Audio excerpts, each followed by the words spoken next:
Bonjour à tous, aujourd'hui on va parler de carotide avec cet article, donc Treatment of Carotid Stenosis in Asymptomatic Non-Octogenarian Standard Risk Patients with Stenting versus Endarterectomy Trials, donc ça veut dire traitement des sténoses carotidiennes asymptomatiques chez les patients de moins de 80 ans avec un risque standard, donc stenting versus endarterectomy. Donc, la sténose carotidienne asymptomatique, en fait, c'est la première indication de traitement chirurgical de sténose carotidienne aux États-Unis avec plus de 74% des indications. Donc, eux, les indications aux États-Unis, c'est qu'il faut une sténose carotidienne qui est sévère, donc à plus de 70%. Il faut qu'il y ait un faible taux de complications périopératoires pour que ce soit acceptable. Évidemment, associé à un traitement médical optimal, donc associant des antiagrégants plaquettaires, des statines, et un contrôle des facteurs de risque. Et il faut une bonne espérance de vie pour avoir un bénéfice. Donc, ils ont fixé une limite d'âge à 80 ans à la suite d'études de grande puissance avec beaucoup de sujets où ils n'avaient pas mis en évidence de bénéfices passés en gros 75 ans. Donc, la technique chirurgicale recommandée en première intention, c'est l'endarterectomie carotidienne. Et la nouvelle technique, qui est quand même depuis plus de 10 ans, c'est l'angioplastie carotidienne avec un stenting. Donc ici, on les a appelés CEA pour carotide endarterectomie et CAS. Donc cela, ce sera uniquement par voie transfémorale, avec l'utilisation de systèmes de protection embolique. Donc là, l'objectif de l'étude, en fait, c'est une analyse groupée de 2 essais randomisés de forte puissance. Donc, ces 2 essais, c'était CREST, Carotid Revascularization Endarterectomy versus Stent Trial. C'était une étude de 2500 patients qui a été inclus et randomisée de 2005 à 2008. Et ACT1, Asymptomatic Carotid Trial, c'était 1453 patients. Donc, en fait, ils ont fait une analyse groupée de ces 2 études à forte puissance pour comparer l'endarterectomie et le stenting carotidien chez les patients asymptomatiques de moins de 80 ans. Donc, un petit point sur ces 2 études. Donc, CREST, c'était une étude multicentrique, donc endarterectomie versus stent. C'était une randomisation qui était équilibrée, donc 1 pour 1. Ils ont inclus des patients qui avaient une sténose asymptomatique ou symptomatique, donc eux, ils avaient inclus les 2, de plus de 70%, mesurés sur une écho-Doppler des troncs supraortiques. Le critère de jugement principal de CREST, c'est celui qu'on va utiliser maintenant pour notre étude à nous. C'était un critère de jugement principal qui était composite, donc qui comportait deux aspects. Une sur les événements périopératoires, donc la mortalité périopératoire, la survenue d'un AVC ou la survenue d'un infarctus du myocarde donc périopératoire. Et un volet en fait sur l'efficacité, donc la survenue ou non d'un AVC du côté opéré à 4 ans. Donc, ils avaient défini la période périopératoire de la randomisation jusqu'à J30 post-opératoire. Et pour mesurer donc ce critère de jugement principal composite, l'AVC était défini comme un événement neurologique aigu avec des signes focaux qui persistaient pendant plus de 24 heures. Donc, le suivi neurologique et l'examen neurologique étaient faits de manière indépendante et en aveugle d'intervention réalisée, même si une cicatrice de l'endarterectomie après ça se voit quand même. L'infarctus du myocarde et la souffrance myocardique étaient définis comme une élévation des marqueurs cardiaques, troponine et créatinine kinase, qui étaient dosés de manière systématique en fait en post-opératoire. Et donc ces marqueurs, l'élévation des marqueurs devait être associée soit à des symptômes de douleur thoracique ou d'infarctus et soit à des modifications ECG. Le recueil et l'analyse de tous les événements a été réalisé en aveugle par un comité clinique indépendant. Moi, ce qui me pose problème là, c'est que en fait, dans le critère de jugement principal, il est fait le plus souvent pour diminuer le nombre de sujets nécessaires. Et là, il est composite, donc avec l'objectif effectivement de diminuer le nombre de sujets nécessaires. Et là, on mélange 2 types de critères qui n'ont rien à voir pour moi. C'est la mortalité ou les AVC, bon ça c'est clinique, hein, c'est les critères durs, et puis l'élévation de la troponine. Sur la troponine, s'il n'y a pas de conséquences cliniques, ça n'a rien à voir par rapport à un cas d'AVC handicapant ou un décès. Et voilà, c'est vraiment, je trouve, de comparer les deux choses, c'est vachement Euh, Après, ouais, il fallait absolument que ce soit associé soit à des symptômes, soit à des modifications de CG. Ouais, c'est pas très partout, hein, dans tous les équipes, on verra après. Donc ACT1, donc multicentrique aussi. Donc pareil, endartérectomie versus stenting carotidien. Et là, par contre, la randomisation était pondérée. Il y avait une endartérectomie pour 3 stentings carotidiens. Les critères d'inclusion, c'était une sténose de plus de 70%, et là, c'était uniquement des sujets asymptomatiques. Donc là, pareil, ils n'ont pas reparlé des critères de jugement principaux de ACT1, mais ils ne le disent pas clairement précisément dans l'article, mais ils disent que c'est la même chose. Par contre, ils définissaient donc, les termes utilisés pour l'AVC, c'était pareil, une définition clinique.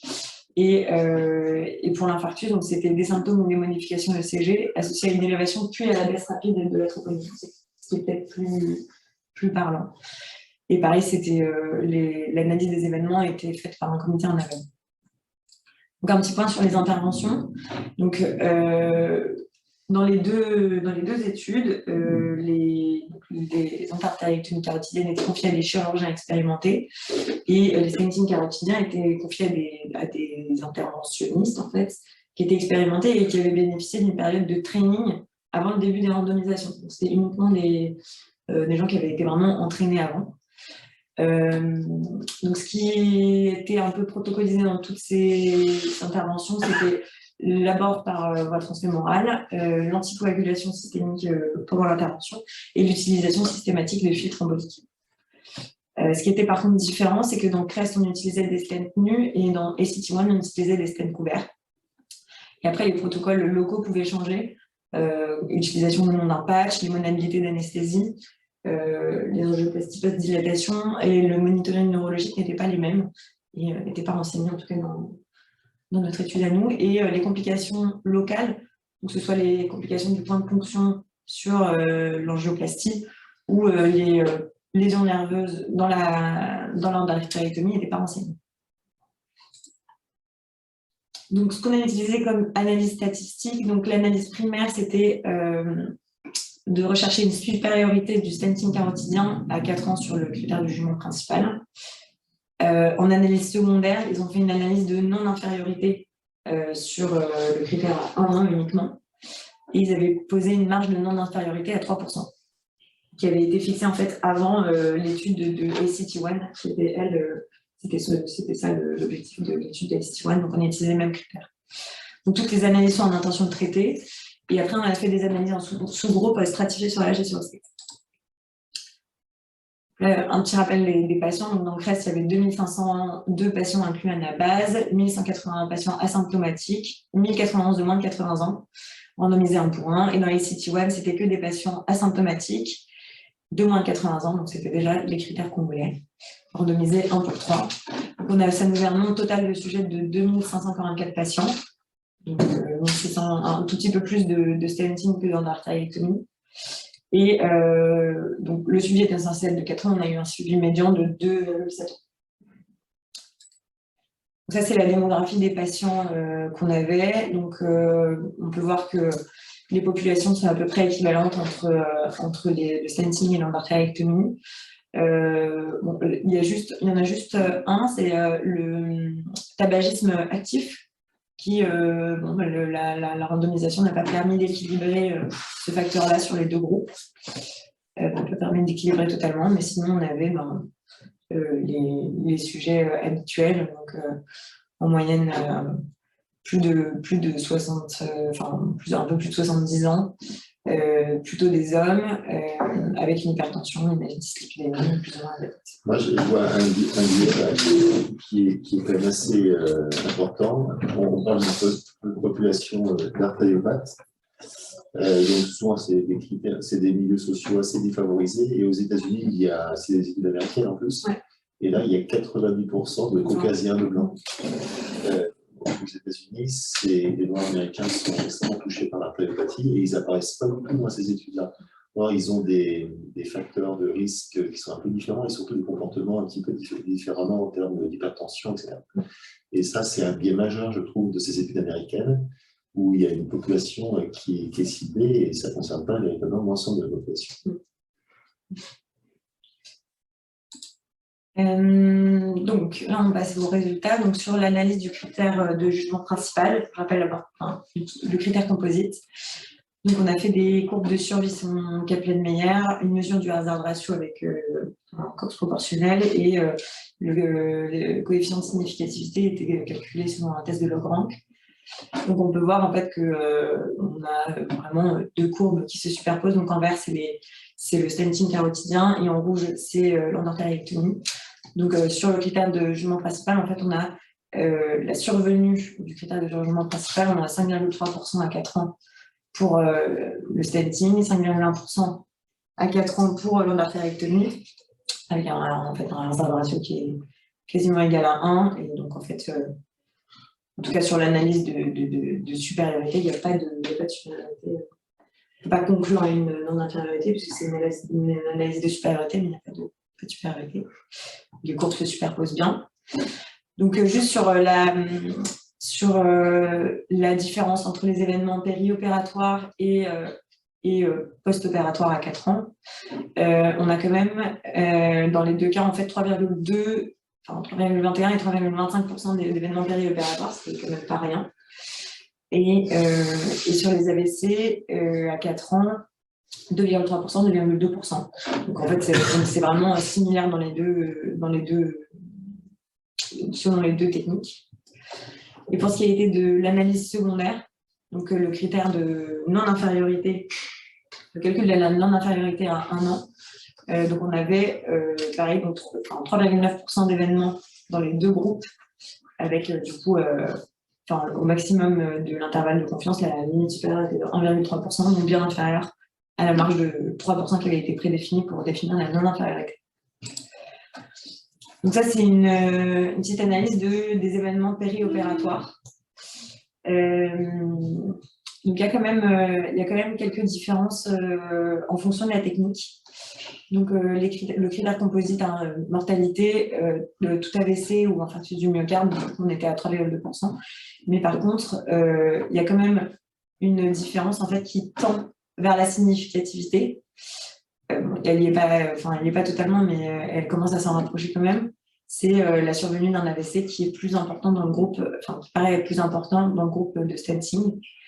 Et en revanche, avec une significativité franche, la survenue d'un infarctus du myocarde qui est plus important dans le groupe endartérectomie. Là, c'est pareil. Je trouve à 1 mois, c'est pertinent de voir le décès ou l'infarctus, mais après, à long terme, ce qui est important, c'est de voir les conséquences de ça, notamment sur l'AVC, sur l'impact sur la qualité de vie, sur l'handicap, et l'infarctus sur la fonction cardiaque, parce qu'à 4 ans, ce n'est pas l'infarctus qu'on va regarder, c'est l'insuffisance cardiaque. Donc, quelles sont les conséquences en termes d'insuffisance cardiaque d'un infarctus avec élévation de la troponine, comme on peut le voir ici? Quelles sont les conséquences des AVC qu'on peut voir ici sur le handicap du patient? Et ça, ce n'est pas évalué dans ces études-là. Ils en parlent vraiment tout à la fin, en disant qu'en fait, dans CREST, il y avait, dans le suivi à 10 ans, il y avait une mortalité plus élevée qui était associée à la survenue d'un infarctus du myocarde ou d'un AVC. En fait, la surmortalité à 10 ans était liée aux deux. Et ça, c'est le terrain cardiovasculaire. Ouais. Et après, ils ont parlé de la qualité de vie. Et en fait, la qualité de vie était plus impactée, a priori, par la survenue d'un événement cardiaque que d'un AVC mineur. Pas d'un AVC majeur.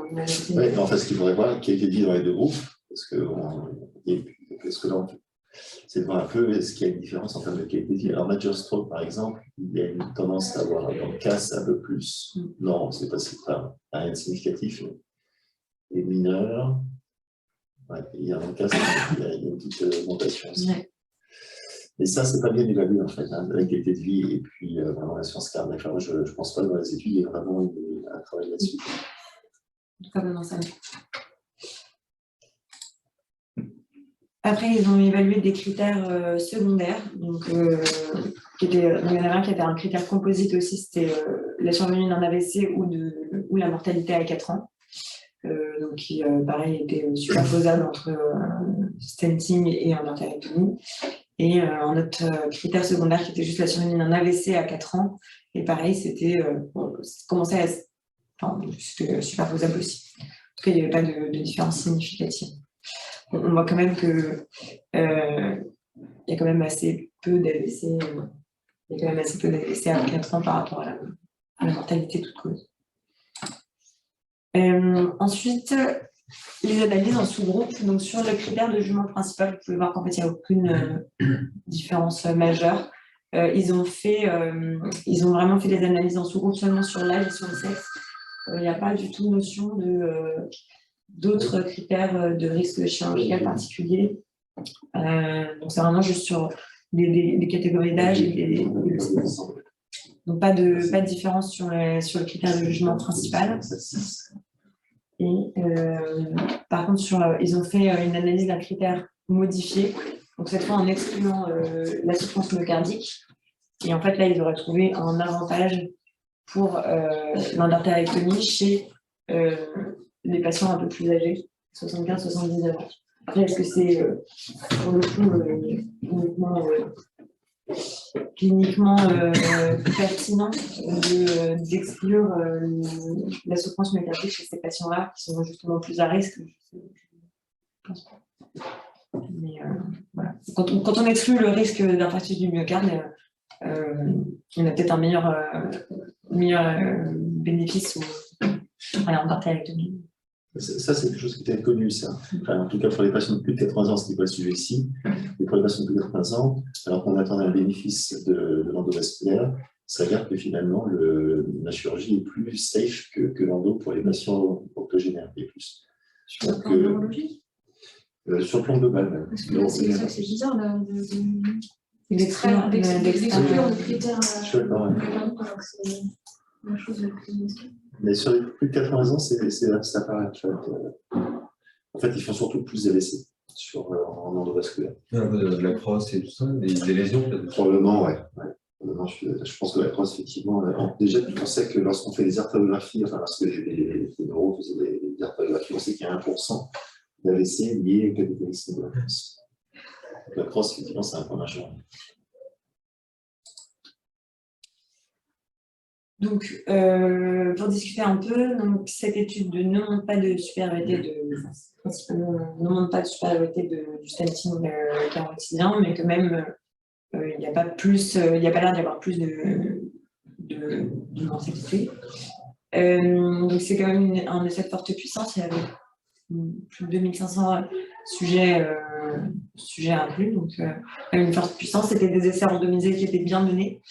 Le but de tout ça serait de mieux connaître en fait les facteurs à risque pour chaque intervention, pour avoir une prise en charge vraiment individualisée des patients qui sont plus à risque en fonction de risque chirurgical et de risque d'AVC et d'infarctus. Et le fait d'avoir une randomisation, ça lisse un peu les facteurs de risque.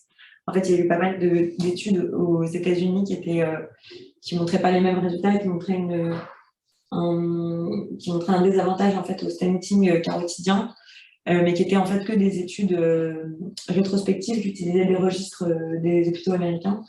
Donc en fait, là-bas, le stenting n'est indiqué que vraiment pour les patients à très haut risque chirurgical, donc ceux qui ont un accident de radiothérapie cervicale, une occlusion contralatérale ou des tortuosités sévères. Et donc, en fait, sur du rétrospectif, on ne peut pas conclure parce qu'il y a trop de facteurs confondants. Les limites, donc là, on n'analyse pas du tout la population plus âgée qui a un plus grand risque chirurgical et une espérance de vie plus courte. Pour ce qui est de la mise en évidence d'une différence sur la souffrance myocardique, il n'y avait pas encore assez de puissance pour mettre vraiment les différences de manière significative en évidence. On va peut-être essayer une étude avec plus de sujets encore. Ce qu'on disait tout à l'heure sur le sujet au long cours, en fait, donc la mortalité à 10 ans est autant associée à l'AVC qu'à la survenue d'un infarctus. Il n'y a effectivement pas d'analyse de la qualité de vie. On ne parle pas du tout des autres techniques endovasculaires, notamment avec l'abord carotidien. Et en fait, bon, c'est moyennement reproductible parce que c'était aussi des gens qui étaient, c'était des gens qui étaient entraînés avant la randomisation, qui sont soit que, en tout cas en France, c'était soit que des interventionnistes, soit que des chirurgiens. Alors, en France, c'est un peu différent. Et enfin, en fait, ça n'a pas été recomparé au traitement médical optimal, qui est quand même, surtout sur le contrôle des facteurs de risque, qui s'est quand même amélioré ces dernières années. Donc, la question, ce serait aussi de recomparer au traitement médical optimal. Est-ce que c'est vraiment... Donc, juste, j'ai mis pour nous les recommandations européennes qui datent de 2017. Donc, eux, ils définissent une sténose sévère en fait à plus de 60%. NA7. Pardon? NA7, NA7, important de préciser. Parce qu'il y a différentes façons d'évaluer le degré de sténose. D'accord. Le SCP et puis NA7. Et ben, le moins favorable, c'est NA7. C'est celui-ci qu'il faut préciser. D'accord. Donc 60 à 90%, à 99% de sténose, avec en fait la présence d'éléments cliniques ou radiologiques qui seraient associés à un plus grand risque d'AVC homolatéral. Il faut une espérance de vie de plus de 5 ans et il faudrait des complications périopératoires à 30 jours qui soient inférieures à 3%. Donc en fait, dans l'étude, on était à 3,2%. Et associé au meilleur traitement médical. Ça, c'est les indications. Après, pour la technique chirurgicale à utiliser, donc toujours en première intention, pour l'instant, c'est encore l'endartérectomie carotidienne. Et le stenting carotinien est considéré en cas de risque chirurgical élevé. Donc ça, c'est ce qu'il y a ici. Donc high risk of CEA. Donc le risque chirurgical élevé, ils le définissent comme un âge supérieur à 80 ans, à la présence d'une insuffisance cardiaque ou respiratoire, une sténose carotidienne interne contralatérale, une paralysie récurrentielle contralatérale, un antécédent chirurgie cervicale ou une radiothérapie cervicale, ou en fait une resténose après endartérectomie, donc en fait un redux. Pour toutes ces indications-là, ils recommandent en fait avec une recommandation classe 2A pour ces patients-là d'utiliser en fait le stenting carotidien. Et par contre, pour ce qui est des patients qui ont un risque chirurgical standard, ils disent que on peut commencer à y penser, mais c'est de recommandations un tout petit peu moins fortes. Et donc, ce qu'ils définissent comme des facteurs associés avec un plus haut risque d'AVC homolatéral, c'est cliniquement un antécédent contralatéral, un infarctus silencieux à l'imagerie, une progression de la sténose, une embolisation spontanée lors du Doppler, des réserves cérébrales, je ne sais plus comment dire, mais qui ne sont pas pareilles des critères sur les plaques, l'écogénicité des plaques et la présence d'un condom, les hémorragies intraplaques et celles qui sont riches en nécrose épileptique. Voilà. Il parle dans la discussion des filtres. Non, ils n'en parlent très peu, ils disent juste qu'ils les utilisent de manière systématique en routine. Ils n'ont pas indiqué quel type de filtre ou comment ils les utilisaient. Vous faites quoi sur les filtres ou systématiquement sur les sténoses? Oui. En tout cas, sur les sténoses du bulbe, oui. Sur les sténoses de carotide primitive, c'est en fonction de la tête de la sténose. Et sur les resténoses, pas forcément. Et sur les sténoses de novo, oui. Voilà. Ouais, très peu de stenting carotidien, mais chaque fois que j'en ai fait, je crois. Tu utilises un filtre. Ouais. Ok, donc en gros, ça n'a pas beaucoup bougé les indications par rapport à la deux recommandations à HS, on est à peu près pareil. Hein, c'est un papier qui est récent quand même, celui-ci. Alors, moi, celui que j'ai trouvé là, ça date de 2017. Non, Ah, pardon. l'obligation de Ce papier-là, ouais, il est sorti en octobre 2020. Et il ne parle pas des. En octobre Parce 2021, pardon. qu'il y a eu 2 études en octobre 2021 et il y a eu une étude au printemps dernier 2021 dans le Lancet sur une série de carotides asymptomatiques. Ils n'en parlent pas de ce papier-là? Non, je ne crois pas. Ils ont dit qu'il y avait une méta-analyse qui était en cours Ouais, c'est ça. au niveau international. Ouais, c'est ça-là. Mais ils n'ont pas pris, ils n'avaient pas le résultat au moment où le papier est sorti. Qui elle est plutôt en faveur des carotides asymptomatiques avec un degré de sténose plus élevé, 80%. D'accord.